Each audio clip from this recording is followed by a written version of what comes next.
الشيطان الرجيم بسم الله الرحمن الرحيم.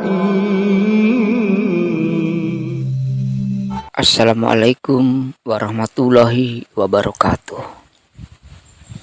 Syafaat Nabi Muhammad Shallallahu Alaihi Wasallam. Adanya hari kiamat atau hari pembalasan adalah bukti bahwa sesungguhnya kehidupan dunia adalah sekedar tempat singgah sementara. Lalu bagaimana dengan posisi manusia yang tidak pernah luput dari dosa? Apakah nantinya semua manusia akan celaka dan masuk neraka? Adakah pertolongan yang dapat menyelamatkan manusia dari siksaan yang teramat pedih itu? Pertanyaan-pertanyaan di atas menjadi latar belakang perlunya dibicarakan syafaat sebagai bentuk pertolongan yang diberikan Allah melalui hamba-hamba pilihannya. Dalam sebuah hadis disebutkan, pada hari kiamat ada 3 golongan manusia yang dapat memberi syafaat, yaitu para nabi, para ulama, dan para syuhada. Hadis riwayat Ahmad. Sebelum beranjak lebih jauh, terlebih dahulu harus dimengerti bahwa syafaat yang diberikan itu semuanya tergantung atas izin Allah Subhanahu wa ta'ala. Allah berfirman, Man dzalladzi yashfa'u 'indahu illa bi'iznih. tidak ada yang dapat memberikan syafaat di sisi Allah kecuali dengan izinnya. Quran Surat Al-Baqarah ayat 255. Ini berarti Nabi sekalipun kalau tidak ada izin dari Allah tidak akan pernah bisa memberikan syafaat kepada kaumnya. Kalau demikian, siapakah manusia yang mempunyai peluang untuk mendapatkan syafaat di hari kiamat kelak? Padahal banyak dari manusia yang semasa hidupnya pernah berbuat dosa-dosa besar. Berkaitan dengan hal itu, kita dapat menelusuri dan memperoleh kejelasannya dari sebuah hadis yang berbunyi, sesungguhnya syafaatku diperuntukkan bagi umatku yang sama sekali tidak berbuat syirik kepada Allah. Hadis riwayat Ahmad. Artinya, selama manusia tidak pernah terperangkap dalam ritual atau melakukan kegiatan yang tergolong menyekutukan Allah alias syirik, maka dirinya masih mempunyai peluang untuk mendapatkan syafaat. Dalam Sahih Al-Bukhari dan Sahih Muslim ada hadis yang diriwayatkan dari Anas ibnu Malik radhiyallahu anhu bahwa Rasulullah Shallallahu Alaihi Wasallam bersabda, setiap nabi memiliki satu doa yang telah ia panjatkan bagi umatnya, sedangkan aku menyimpan doaku sebagai syafaat bagi umatku di hari akhirat. Hadis tersebut begitu tegas menunjukkan bahwa Rasulullah begitu memperhatikan dan mengasihi umatnya sampai di akhirat nanti. Ketika manusia sudah berkumpul di padang mahsyar dan telah ditimbang segala amalnya, mereka akan diselimuti dengan rasa kebingungan. Mereka tidak mengerti harus melakukan apa dan berharap kepada siapa untuk menghilangkan kebingungan itu. Manusia berbondong-bondong menuju Adam sebagai bapak seluruh manusia. Mereka mengadu, wahai Adam, ayah seluruh umat manusia, sesungguhnya masalah yang menimpa kami sangatlah berat. Engkaulah yang diciptakan langsung oleh Allah dengan tangannya, dan dialah yang memerintahkan malaikat bersujud kepadamu. Allah telah meniupkan ruhnya kepadamu, maka hendaknya engkau bisa menolong kami di hari peradilan ini. Adam bersabda, aku telah durhaka kepada Allah, di mana Dia telah melarangku memakan buah dari pohon yang ada di surga, tetapi aku melanggarnya. Aku merasa malu untuk berbicara dengan Allah dalam kondisi seperti ini.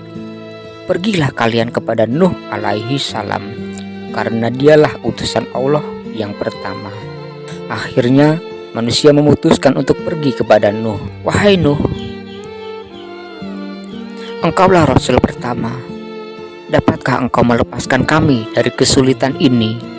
Kemudian Nuh bersabda, aku pernah berdoa kepada Allah dengan doa yang akhirnya menenggelamkan seluruh penduduk bumi. Aku merasa malu di sisi Allah. Pergilah kalian kepada Ibrahim, kekasih Allah. Dialah yang menyebut kalian sebagai orang-orang muslim. Barangkali bisa memberi syafaat kepada kalian." Mendengar penjelasan itu, maka manusia segera beranjak dan pergi menemui Ibrahim seraya berkata, "Wahai Ibrahim, Bapak umat Islam, engkaulah orang yang dijadikan Allah sebagai kekasihnya. Tolonglah kami. Barangkali engkaulah yang bisa memintakan pertolongan kepada Allah untuk kami." Lalu Ibrahim bersabda kepada mereka, "Sesungguhnya dalam Islam, aku pernah berbohong sebanyak 3 kali. Dengan 3 kali berbohong itu aku berusaha memenangkan perdebatan tentang agama Allah. Aku merasa malu di hadapannya untuk meminta syafaat bagi kalian. Akan tetapi, pergilah kalian kepada Musa, karena dialah yang dijadikan Allah sebagai orang yang pernah berbicara dengan Allah, dan kerabatnya sebagai orang-orang yang selamat. Semoga ia bisa menolong kalian untuk memintakan syafaat kepada Allah." Mendengar penjelasan Ibrahim, manusia semakin diliputi rasa bingung dan hampir putus asa. Mereka segera mendatangi Musa dan mengutarakan permasalahannya. Mereka berkata, "Wahai putra Imran, engkaulah orang yang dijadikan sebagai golongan orang-orang yang selamat. Engkau telah dianugerahi kitab Taurat, maka tolonglah kami pada saat peradilan seperti ini."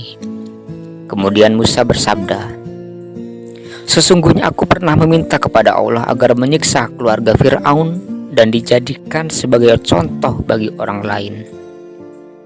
Aku merasa malu di hadapan Allah untuk meminta syafaat dalam kondisi seperti ini. Pergilah kalian kepada Isa, karena dialah Rasul Allah yang paling benar keyakinannya, lebih makrifat kepada Allah, paling zuhud di sisinya, dan lebih bijaksana. Semoga dia bisa menolong kalian." Lalu mereka mendatangi Isa dan berkata, "Sampai kapan kita harus pergi dari seorang rasul ke rasul yang lain? Wahai Isa, engkau adalah Ruhullah dan kalimatnya. Engkau disebutkan Allah sebagai orang yang punya kedudukan di dunia dan di akhirat. Tolonglah kami dengan memintakan syafaat kepada Tuhanmu di hari peradilan ini." Isa menjawab, "Sesungguhnya kaumku telah menjadikan aku dan ibuku sebagai Tuhan selain Tuhan Allah. Lalu bagaimana aku bisa meminta syafaat di sisi zat yang kalian sembah bersama, padahal kalian menyebutnya beranak dan menyebutku berbapa? Pergilah kalian kepada Tuhan para Rasul dan pamungkas para Nabi, yaitu saudaraku yang berkebangsaan Arab, karena dia menyimpan doa dan syafaat untuk umatnya. Ia seringkali disakiti oleh kaumnya, bahkan pernah terlukai bagian dahinya dan dipatahkan gigi bagian depannya. Sesungguhnya dialah yang paling baik kebanggaannya, lebih besar kemuliaannya." Isa kemudian membacakan kepada mereka kelebihan-kelebihan yang dimiliki oleh Muhammad Shallallahu Alaihi Wasallam yang telinga mereka belum pernah mendengarnya. Manusia segera bergegas untuk menemui Muhammad Shallallahu Alaihi Wasallam dan berkata, "Engkau adalah kekasih Allah, sedangkan seorang kekasih itu sendiri sangatlah berperan sebagai perantara. Maka tolonglah kami kepada Tuhanmu." Rasulullah Shallallahu Alaihi Wasallam bersabda, "Aku mempunyai hak untuk memberi syafaat sampai Allah mengizinkan kepada orang yang dikehendaki dan disenangi." Menurut Imam Ghazali, jarak manusia mendatangi para nabi-nabi untuk meminta syafaat adalah selama 1000 tahun. Kemudian beliau pergi menuju tahta singgasana Allah yang Maha Agung, lalu meminta izin kepadanya dan Allah mengizinkannya. Allah berfirman, "Wahai Muhammad, angkatlah kepalamu dan katakan, pasti akan didengar, dan mintalah syafaat. Pasti engkau ditolong." Kemudian Nabi Muhammad Shallallahu Alaihi Wasallam bersabda, "Ya Allah, putusilah di antara hambamu. Cukup lama posisi mereka dalam menunggu. Masing-masing telah jelas dosanya di pelataran halaman hari kiamat. Tolonglah umatku, tolonglah umatku. Selamatkanlah mereka, wahai Allah Subhanahu wa Ta'ala." Penjelasan di atas memberikan pemahaman bahwa betapa besar peran syafaat Nabi Muhammad SAW dalam menolong manusia yang berada dalam kesulitan di akhirat nanti. Hal itu selaras dengan firman Allah Subhanahu wa Ta'ala, وَمَا أَرْسَلْنَاكَ إِلَّا رَحْمَةً لِلْعَالَمِينَ. dan kami tidak mengutusmu kecuali hanyalah untuk rahmat seluruh alam. Quran Surat Al-Anbiya ayat 107. Namun, bukan berarti kita sebagai umatnya menjadi lalai dan terlena dalam gelimang dosa-dosa. Sekali lagi, Rasulullah Shallallahu Alaihi Wasallam bersabda, "Aku mempunyai hak untuk memberi syafaat sampai Allah mengizinkan kepada orang yang dikehendaki dan disenangi." Adapun beberapa orang yang akan mendapat syafaat di hari kiamat, di antaranya 1. Pemimpin yang adil. 2. Pemuda yang banyak beribadah kepada Allah. 3. Orang yang hatinya terikat kepada masjid. 4.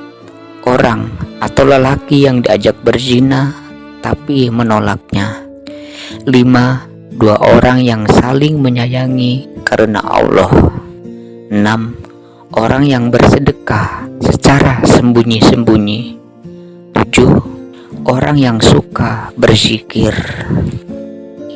Oleh karena itu, perbanyaklah sholawat dan salam kepada Rasulullah Shallallahu Alaihi Wasallam. Allahumma sholli ala Sayyidina Muhammad wa ala ali Sayyidina Muhammad. Mudah-mudahan bisa menjadi bekal kita nanti di hari akhirat kelak. Wallahu a'lam bishawab. Wassalamualaikum warahmatullahi wabarakatuh.